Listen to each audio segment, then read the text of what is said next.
మేడి పండు చూడు మేలిమైయుండును, పొట్ట విప్పి చూడు పురుగులుండును. ఎవరి గురించి అంటానో చెప్పాల్సిన అవసరం లేదనుకుంటా. కేసీఆర్, కేటీఆర్, హరీష్ రావు హెచ్చరిస్తున్నా అని మాట్లాడుతున్నాడు.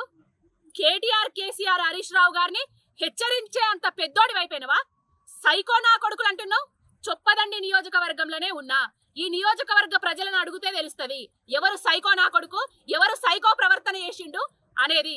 సానుభూతి రాజకీయాలతోటి ఓడిపోయి వాళ్ళ వీళ్ళ కాళ్ళు మొక్కి దండాలు పెట్టి కన్నీళ్లు పెట్టి గెలిచినవు. ఇప్పుడు గద్దెనెక్కి కూసోని బీఆర్ఎస్ పార్టీ వాళ్ళను రోడ్ల మీద తిరగడియము, పార్టీ ఆఫీసులకు వచ్చి కొడతాము అనే అంత పెద్దోడి వైపోయినావు. కొట్టడానికేనా మిమ్మల్ని అధికారంలోకి తీసుకొచ్చింది? కొట్టడానికేనా మిమ్మల్ని ఎమ్మెల్యేలను చేసింది? రైతు భరోసా ఇస్తారని కదా ఎమ్మెల్యేని చేసింది, ముఖ్యమంత్రిని చేసింది.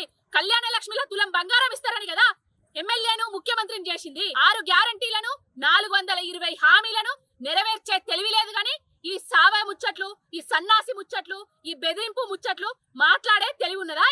ఏం మాట్లాడుతున్నావు అసలు? ఉరికిచ్చి జనాలు మిమ్మల్ని దంచుతారు. మీ కాంగ్రెస్ ఎమ్మెల్యేలను దంచుతారు, మీ కాంగ్రెస్ ముఖ్యమంత్రిని దంచుతారు. ఎందుకు దంచుతారంటే సంక్రాంతి వచ్చినా కూడా రైతులకు రైతు భరోసా వేయని సావజచ్చిన ప్రభుత్వం మీది.